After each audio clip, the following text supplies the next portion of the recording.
welcome back to the Flower Files. I'm Liza, your flower farmer, designer, and guide to all things blooming.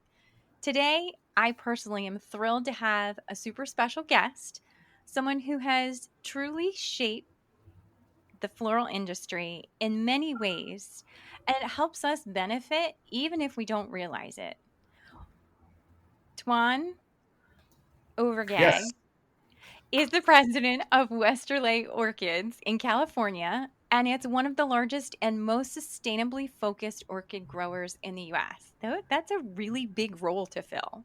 So, from Dutch roots to growing over 4 million orchids annually, he blends tradition, technology, and heart. So, whether you're that backyard grower, the grower who has maybe an orchid just tucked on your kitchen window, or you're working for your own floral business, this is an episode you definitely don't want to miss. So, to start off with, welcome to the Flower Files. Thank you. I would love to start off with your story because I think that is so important. Can you share a little bit about your journey from the Netherlands and coming here to become a leader in the American orchid production? Sure. So, as your listeners may hear from my voice, I've been here quite a while, no accent. I moved to the United States with my family when I was 6 years old. My father grew flowers in the Netherlands. Going back a step further, my grandfather had a nursery growing tomatoes under glass. I was And going then, to ask you if there was yeah, glass involved. Yeah, That's he was, cool. he was he was already growing in greenhouses way back when. When he passed, unfortunately, at a relatively young age, my dad and one of his brothers took the business over, and they converted in pretty short order to growing flowers, specifically chrysanthemums. Interesting. So I grew up. My dad had a chrysanthemum nursery, Mm. and when I was little, he was looking for other opportunities, and there were already some. He had an older brother, another brother that lived here in California already, had emigrated and was growing flowers. And there was a small expat community of folks, all roughly from the same area in the Netherlands, who had moved here to grow flowers. Gotcha. He was kind of sort of part of a second wave of folks who had moved over to Carpinteria, where we're located, Hmm. which is the southernmost town in Santa Barbara County. Perfect. Thank So, you for the yeah, geography there. yeah, just about 80 miles north of Los Angeles on the coast. Oh, So wow. still feels like a little beach town over here, even being so close to Los Angeles. Wow. And started here actually growing roses immediately. He was the only guy in town or in the area who was in roses. He wanted to do something different. And he had a really great successful run, and I learned so many lessons from my dad. I worked for him briefly out of undergraduate, and I didn't like it very much. It wasn't enough fun for me. I was a young guy with a lot of ambition, a lot I wanted to try. I What was went to your degree in? just economics, just a liberal arts Gotcha. degree. Gotcha. I returned to school. I got a business degree, a graduate degree. I worked in Los Angeles for a few years. Got hit by the Y2K crisis, if you remember that. That Mhm. was Mhm. seemed like a really big deal at the time. In retrospect, it's kind of almost a cute one, a cute little crisis compared to some of the stuff since. But I lost Amen. my job, and I was looking for something kind of to keep me afloat for a while. And my dad's like, "You just come in and help me until you can find something else."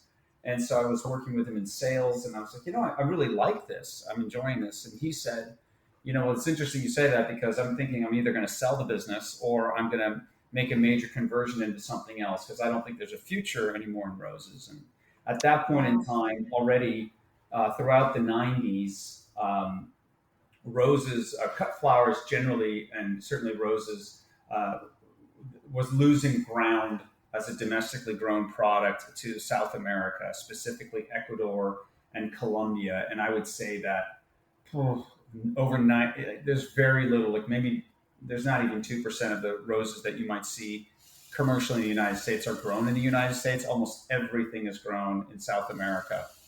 It's crazy to me. The Yeah, well, cost. it's economic gravity, I'd say. Yeah. They have really an amazing climate in that part of the world, and their labor is very low cost, and it's very cost effective to transport flowers by air because you Mhm. can pack so much in a box. So Yes. specifically, my dad was looking to get into something new, and he wanted to get into something that you couldn't grow abroad and ship in. So we're looking for something that you could defend effectively, that had a high barrier to entry. And the technology around orchid production was changing really rapidly, and we were aware of some of that and some of the things that were happening in Europe. So initially, we went and moved in. I said, I'm in. I want to do this with you. Mhm. So initially, we transitioned into growing potted cymbidium orchids, Oh, wow. um, and that was. But after a couple of years, only focusing on that, I felt like, this is. I had he let me have my input, and I was like, I think we also have to grow some phalaenopsis as well because it's a year-round product. It's a lot higher density. Cymbidiums take a long time; they take up a lot of space per And I plant. feel like phalaenopsis are so common, people are more willing to buy them and use them, where Yeah. some of your others, they look a little more intimidating. Okay, if we go back 25 years now, when all this was starting, I think all orchids were considered really intimidating. Mhm. I Um, agree. and that's, I'm maybe jumping ahead in the story a little bit, but one of the reasons why Phalaenopsis orchids are actually more than 90% of all commercial orchids now is that we can, as growers, grow them so cost effectively, Mhm. in that for consumers they last forever and can rebloom. So it's a really hard combination to beat for any other kind of orchid. But I'll get back to that if our conversation gets us there. But yeah, no. So we transitioned into orchids. We had a lot of bumps and bruises on the way trying to figure it out. We dealt with the following crisis, the financial crisis of 08, 09, and the fallout from that. That was an extremely difficult time as we are just trying to ramp up into business. But from there, after that, as the market sort of settled, we really went on a really rapid growth path and started growing, double digit every year. When we started, most supermarkets didn't even carry orchids, so the field was kind of wide open. And we and a handful of other companies were kind of first to market and grew a lot. And a couple of those are around, and a couple of them didn't make it. And there's been some other companies, some other price, other challenges throughout the way, the Right. COVID shutdowns, of course. But as of today, my dad's been retired for over 10 years, Wow. close to 15 years now.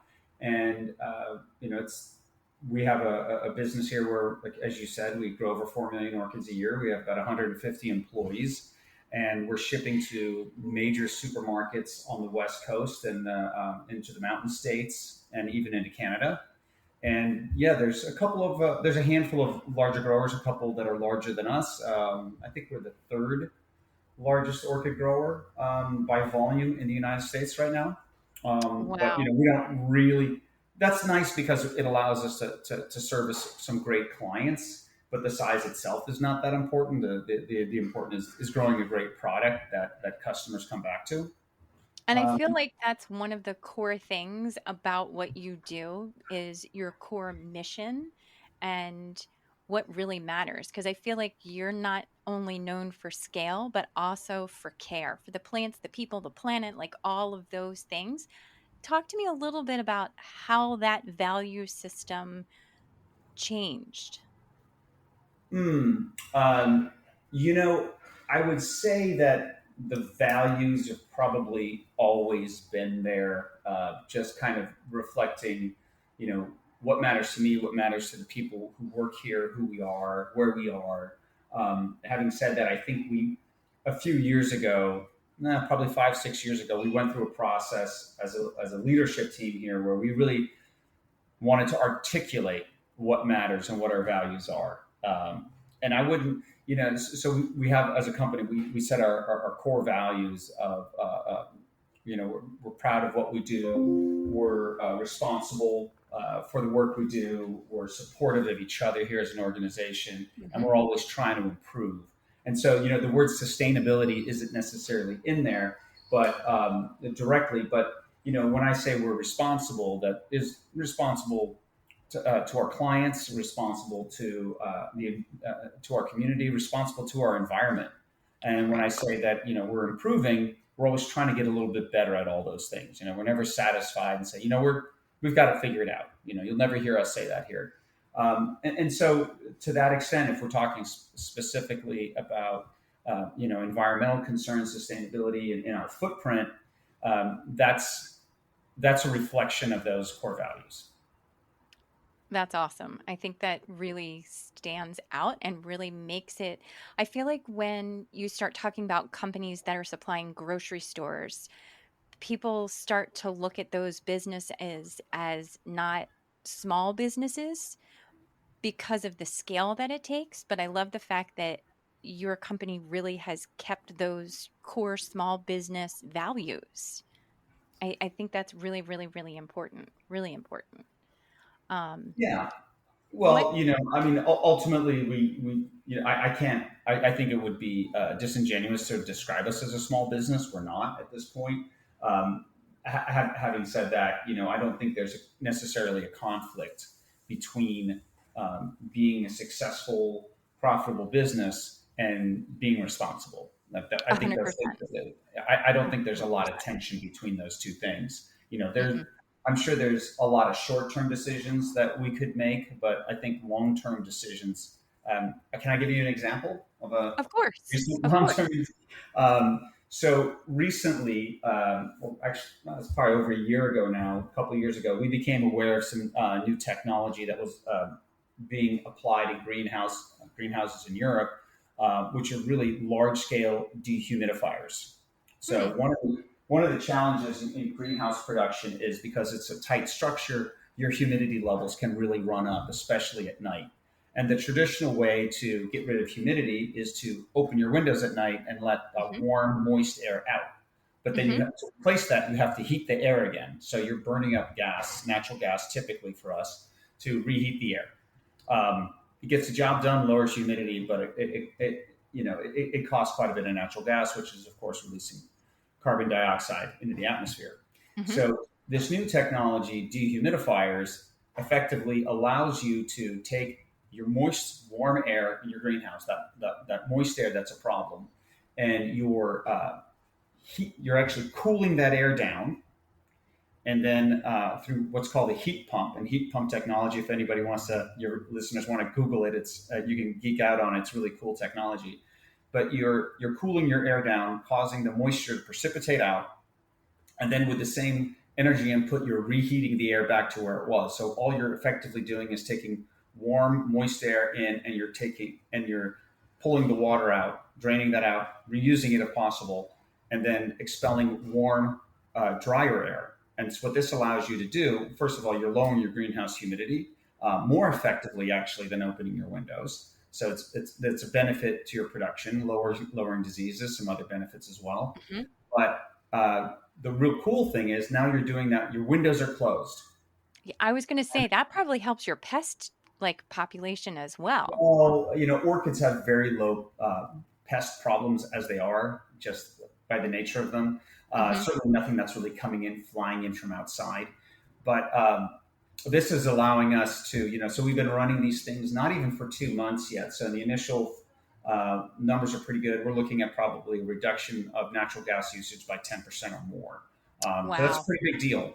And hopefully, I think when they're running in the winter months, I think that might even be double that. So Wow. that's too soon to say that. But yeah, no, it's pretty exciting. But this is also something we are saving natural gas. We're reducing our natural gas usage, exchanging it with some electrical usage. But electricity can be green. But you're lowering natural gas usage, which is a reduction in carbon. But you're also able to do this efficiently. It's also a profitable thing to do. How So many those things acres, those things work together. sorry, how many acres total do you have under glass? I know it's not glass itself, but how many, I mean, Mostly. just okay. Okay.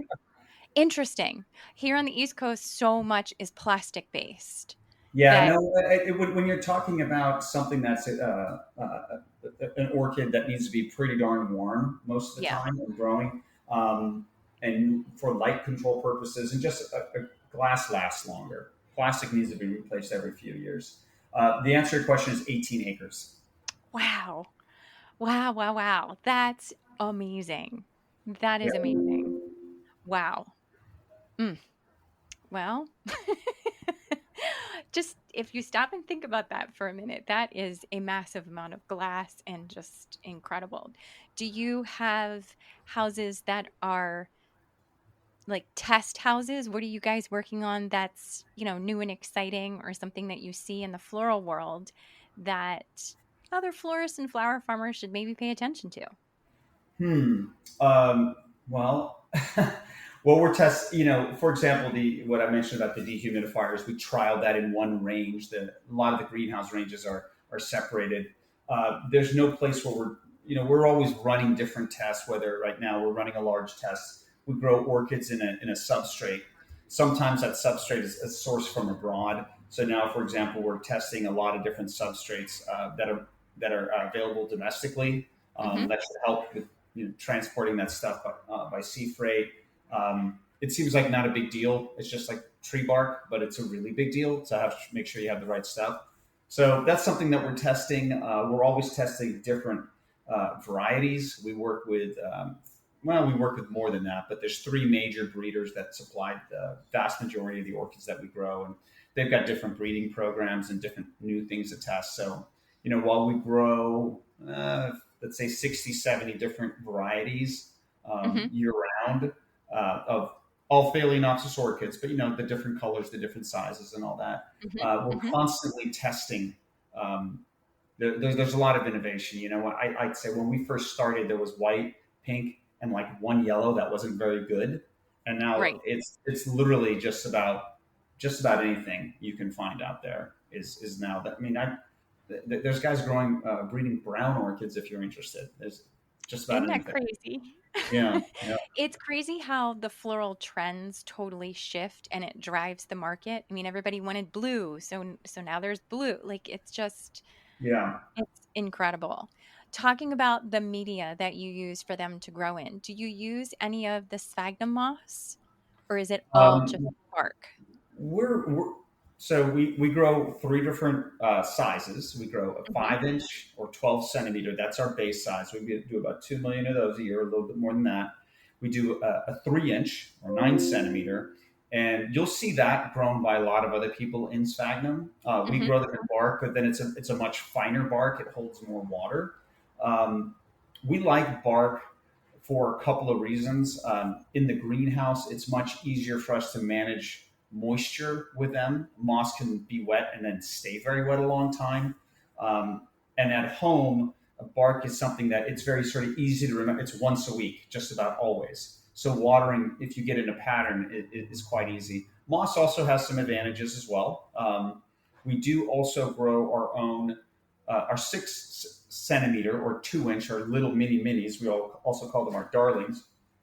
We grow the we grow about half of those ourselves, and there we grow those in moss largely, and then we also bring in about a half a million of those from Taiwan, which is some other Wow. growers only bring in product from Taiwan. We just do our little minis, and those are also in moss. But the smaller the plant, the more it needs a really stable source of moisture so it doesn't dry out. So the smaller the plant, the more likely moss works. So for larger plants, moss can get kind of tricky on them.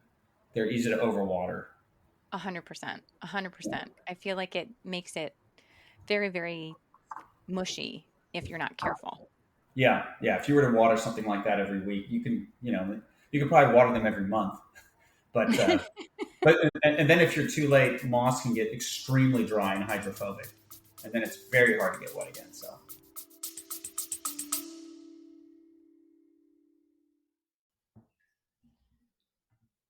Hey guys, Lizzie here. I bet you didn't know this about me, but I am gluten free, and one of the things that I struggle with is going to the grocery store and finding the foods that fit my dietary needs. What I have been doing for the past couple of months is ordering from Hungry Root. Now, Hungry Root is an online company where you can order groceries off of their website. It's full of produce, crackers, cookies, to muffins, to meats, and all the different types of snacks and things like that. They have made my life so much easier in the process of finding foods that fit my dietary needs. There are filters that you can adjust, such as non GMO, dairy free, gluten free, paleo, different preferences, and things like that. So, what they have done for us, because they're such a generous company, the Hungry Root team has given us a 40% off discount code on your first box. So, if you use the code FLOWER40, and that's capital FLOWER 40 at checkout, you will get 40% off your first box. I'm so excited to team up with these guys. They've made such an impact on my life in the morning and to my day to day life. And I hope you experience the exact same thing that I do. All of the information will be linked down below, including the link to where it should already be pre applied to your cart when you hit the link and go to their website. And I will also add the code at the bottom for easy access in our show notes. I hope you guys have a wonderful day and enjoy your first box through Hungry Root.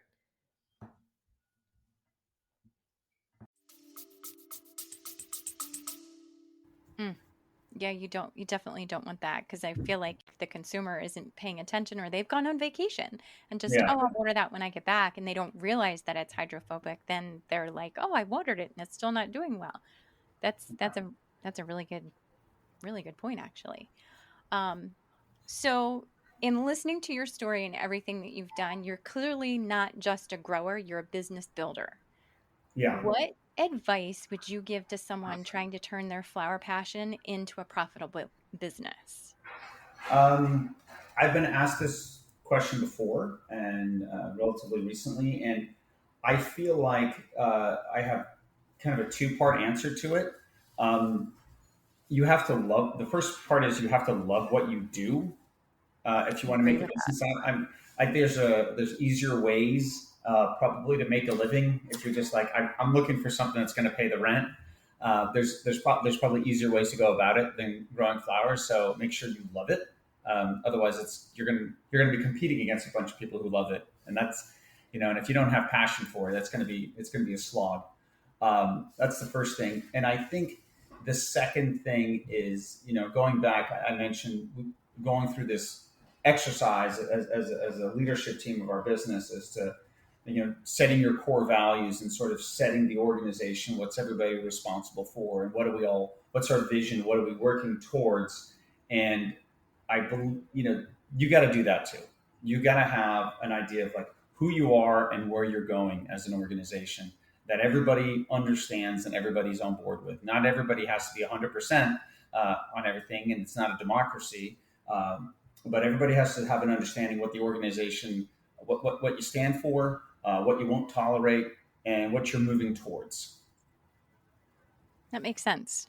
That makes so clear communication straight across the board. For sure. Yeah. Mindset shifts. So as you came from one space and then all of a sudden found that you were growing at such a large scale, what were some of the things that you learned from that? So you mean transitioning from roses to orchids? Is that what? No, just it you grew at such a large pace Sure. initially. Well, How did you not panic? there's a lot of things I would have done differently. So, Mhm. and I think sometimes failure can be a pretty good teacher Yeah. if you're as long as you're paying attention. God, you know, I think there were times where we grew faster than we had the team for. I'm only one guy, and there were definitely years where I was wearing a lot of different hats and trying to do too much. There were years I've been doing this for close to 25 years, but like I said, there's only 5 or 6 years ago, maybe 7 years ago, that we had that real sort of sit down and where we really articulated who we are and what our vision was. And that was really, getting to a point where you haven't done that and you realize that there are people on the team who don't believe in what the company's really about.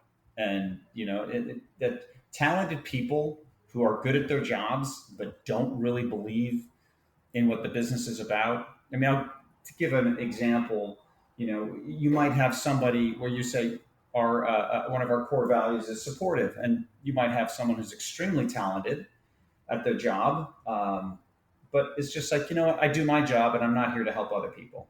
They got to do Right. their jobs too. And at some organizations that will work. At this organization, that decidedly does not work. And we end up having people like that, and those people either self-selected and were like, this is not my environment, or sometimes they had to be helped to find that answer Yeah. themselves. Yeah. To put it I, very mildly, I those think are, one of the things that those are the lessons along the way. It's just, it's so, it's there's hard. some I growing think pains into that's growing a hard. business. Yeah. Yeah.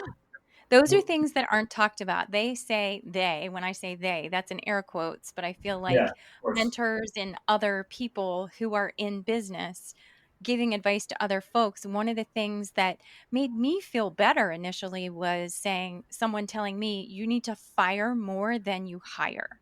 I was like, okay. Fire slow, fire fast is what I was Yes. told.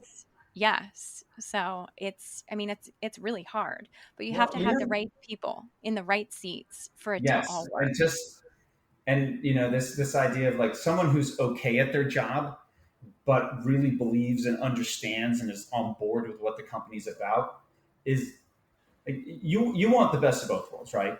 But that's a Yes. better situation. You can live with people like that, but someone who's like, it's almost, they can be some of the worst employees, the people who are good at their job but aren't into what it's about, and Right. that can be, and I've seen it unfortunately myself, that can be destructive to a business, really Yes. disruptive. Absolutely. Okay, so just a couple questions here. Do you No, have please. a favorite resource? Was there a mentor? Was there something that stands out for you?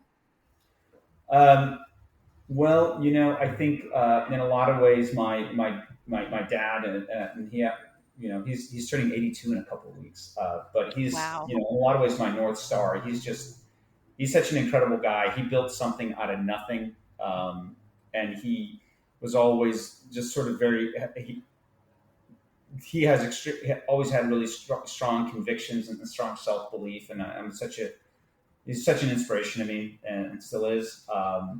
I would also say that as a tool, you're really stretching the definition of tool, but I joined something called Vistage, which is sort of an executive coaching organization, and it's a franchise thing. And there was a chapter here in our town that I joined, and I was part of that for 9 years, and it was made a huge difference for me. And I feel like, you know depending on, thinking about your listeners, I'm not saying Vistage per se. There's other organizations. There's YPO, and there's a couple of other ones, different names, and even if it's something informal, but if to find a peer group of people that you can exchange ideas with, people that you can go over your challenges with, people who can give you some honest feedback, honest criticism, which can be hard to get within the walls of your business. People have, their own interests that they're carrying, that Yes. they're worried about. So having some sort of tool like that, I think, is really invaluable. It certainly was for me.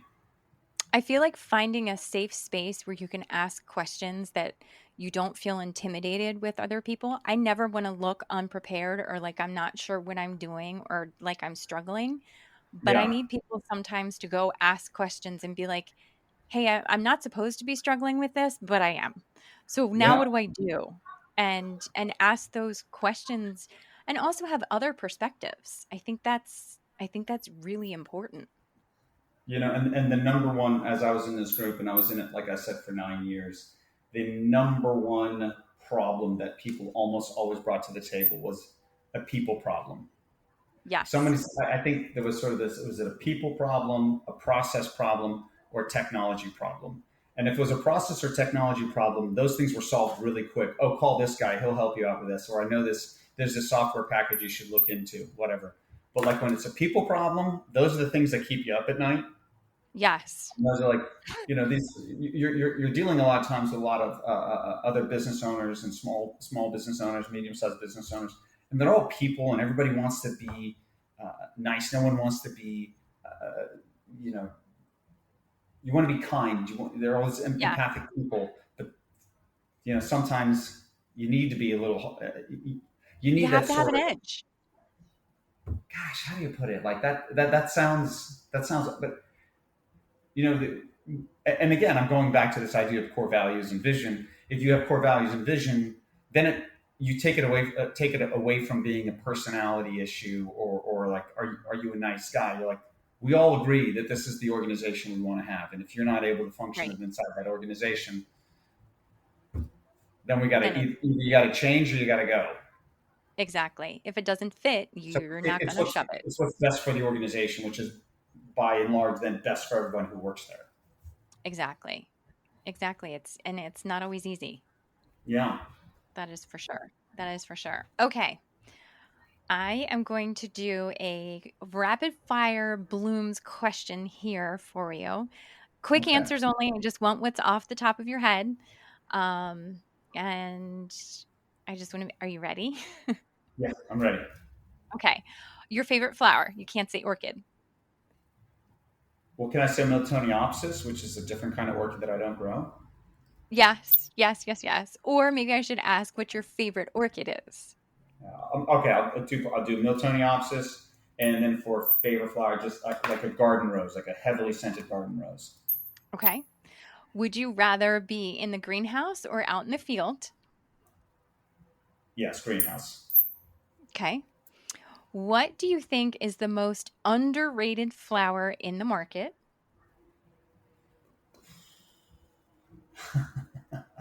That's, gosh, that's a tough. Lysianthus, maybe. I would agree with that. I so agree with Yeah. that. Good one. What's one tool you can't live without? I'm such a dork. I spend a lot of time on Excel. Interesting. Oh, interesting. Yeah, Okay. it's a big Okay. business. I'm analyzing a lot of numbers. Yeah. Yeah. I mean, you have to have the tools to do it. I like that. Yeah. And what is the best advice you have ever received?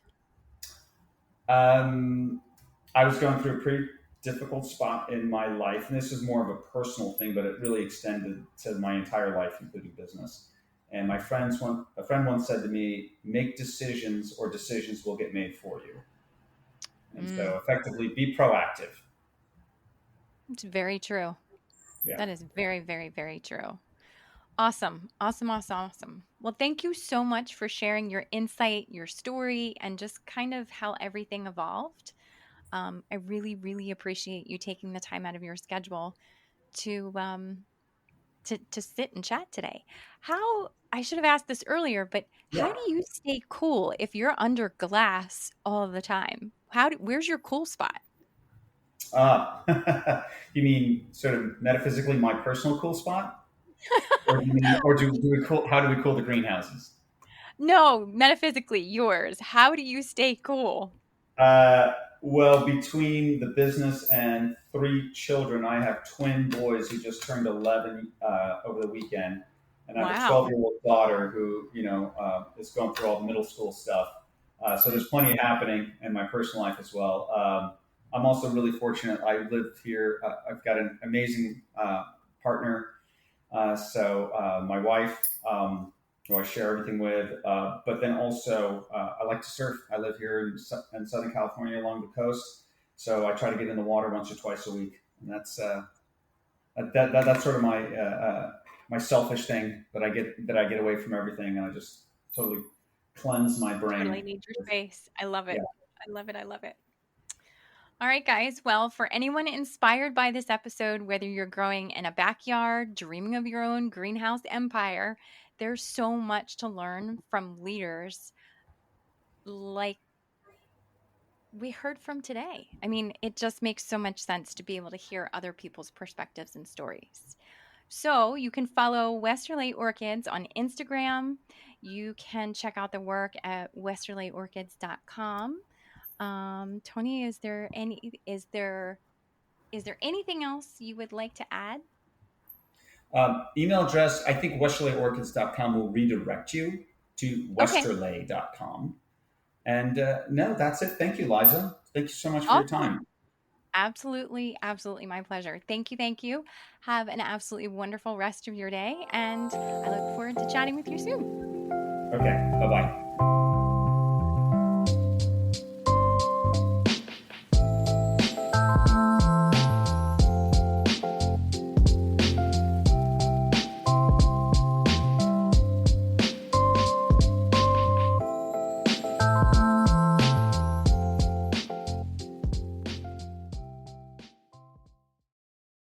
Hey guys, just dropping a line to tell you about Patreon.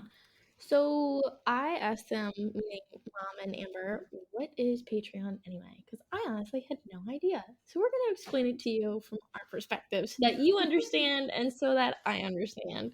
Because the first time I saw it, I was like, Patron, we're drinking tequila? Great. So Patreon is for less than a cup of coffee, those fancy coffees that y'all like, a day, you can sign up to become one of our members. A little family. Exactly. And what does that get us?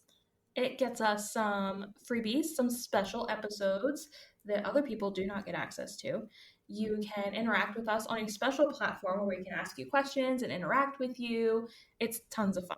Mm-hmm. And even on those special episodes, we might be less censored than we are already. And we're going to have a couple fun ones that we can just kind of throw in there and talk about and laugh and go on tangents and have fun. So I hope that you all enjoy it because we're going to have fun along the way. We're crazy, crazy, crazy excited.